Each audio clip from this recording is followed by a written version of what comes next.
Dear Santa, I have been a very good boy this year, so for Christmas, I want a remote-controlled flying bug, but a nice one that won't scare my sister. Thanks, Santa. You're the best.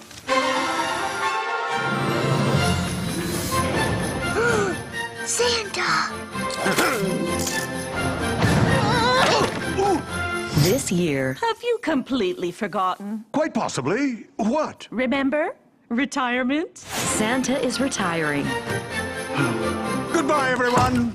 Isn't that the closet? It's going to take me a while to get used to no longer being Santa.